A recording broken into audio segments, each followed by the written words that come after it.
وحی الہی ہے، لیکن نبی کا ہر عمل آپ اس کو وحی الہی نہیں کہہ سکتے۔ سماعت فرما رہے ہیں آپ؟ یہ وہی ذہن ہے کہ جنہوں نے نبی کی زندگی کو دو حصوں میں تقسیم کیا، بشریت کے اندر اور رسالت کے اندر۔ وہ کہتے ہیں کہ یہ نطق کی حد تک بات بالکل ٹھیک ہے، یہ نبی نہیں بولتا کہ جب تک وحی نہ آ جائے، یا تو بغض نبی ہے یا بغض اولاد نبی ہے، یا تو بغض نبی ہے یا پھر بغض اولاد نبی ہے۔ کس طرح کہ نطق کی حد تک مان لیا کیونکہ آیات قرآنی کی تلاوت کر رہے ہیں اور عمل سے کہہ رہے ہیں کہ یہ سارے کا سارا وحی الہی نہیں ہو سکتا۔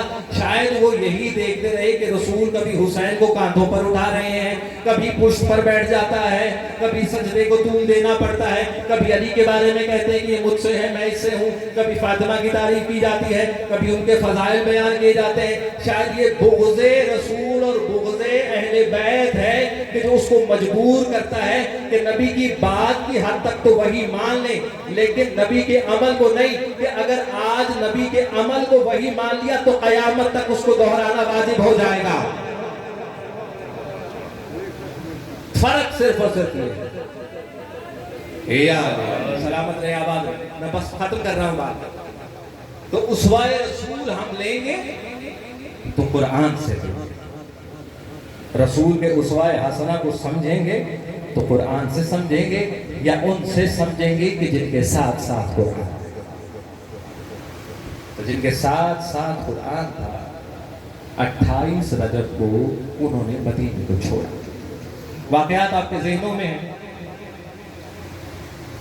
بس دو جملے کہنے ہیں اور آپ کی زحمتوں کو تمام کرنا۔ 2 دن پہلے حکم آتا ہے کہ حسین دربار میں بلایا جا رہا ہے۔ کہتے جیسے ہی پیغام آیا اتنی دیر میں جناب زینب کبریٰ زیارت حسین کے لیے گھر تشریف لائے، تو دیکھا کہ حسین کی تیاری ہے۔ کہا بھیا کہاں جاتے ہو؟ کہا کہ میں مدینہ نے بلایا ہے۔ کہتے اچھا حسین مت جاتا، بہن ہے نا پریشان ہے، حسین مت جاتا۔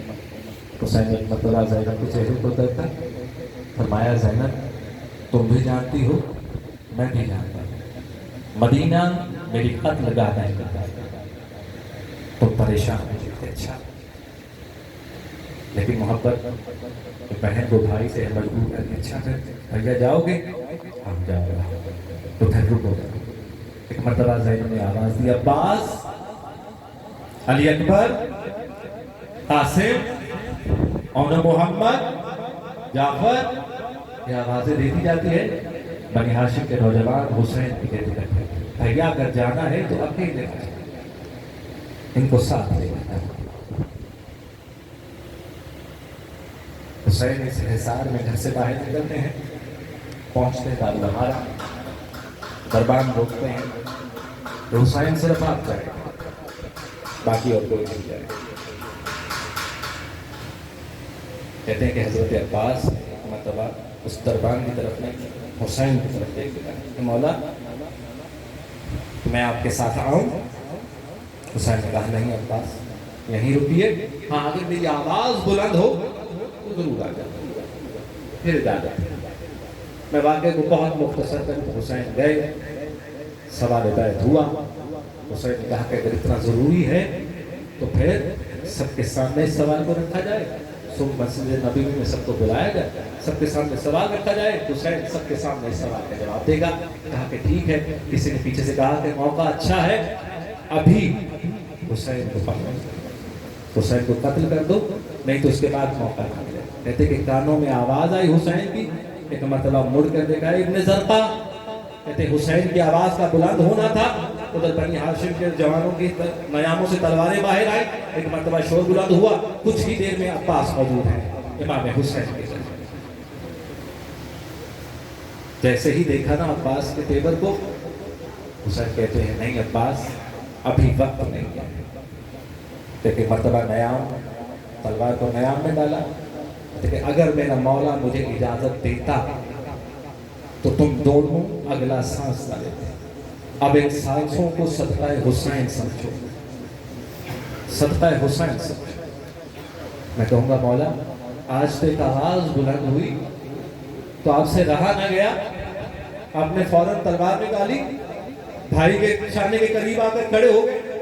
لیکن مولا عباس ایک وقت وہ بھی تو آئے گا نا کہ جب عصر عاشور گزرے گی, یہی حسین ہوگا دونوں ہاتھوں کو بلند کر کے حل من ناصر ینصرنا کی صدائیں دے گا, تب کوئی مدد کو نہ آئے گا. کہتے کہ حسین واپس آئے, بہن زینب سے ملاقات کی, بھیا کیا؟ کہتے کہ بس اب مدینہ رہنے کے قابل نہیں رہا. حسین نے سب کو حکم دیا کہ سواری تیار کی جائے, اب مدینے کو چھوڑا جائے گا. تو بہت مختصر کروں, کہتے کہ جب سب ہو گیا حسین ہو آئے نانا کی قبر سے, ماں کی قبر سے ودا کر کے آئے, بھائی حسن کی قبر سے ودا کر کے آئے, گھر واپس آئے, عباس کو بلایا. عباس تحریر تیار ہے؟ جی مولا. پڑھ لیے نام سب کے؟ جی مولا سب کے نام پڑھ. کس کس کا نام؟ ایک ایک کا نام لے کر بتاتے جا رہے ہیں. ایک مرتبہ ایک ششماہے کا نام بھی آیا, ایک ششماہے کا نام بھی آیا.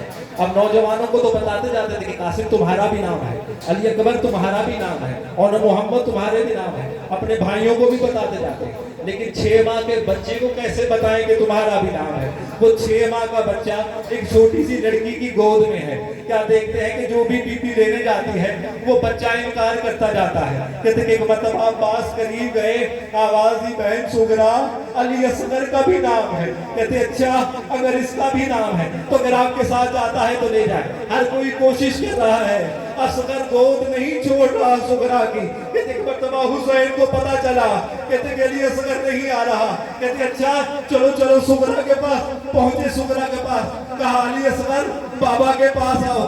علی اکبر نہیں آئے. لیکن مرتبہ حسین کو کیا ہوا, اپنے ہونٹوں کو قریب کیا علی اصغر کے, اللہ جانے کیا جملہ کہا. علی اصغر ہمت کے باپ کی گود میں آیا. ایک مرتبہ سغرا نے کہا بابا سب کو لیے جاتے ہو, اس اصغر کو تو مجھے غریب کے پاس رہنے دیتے.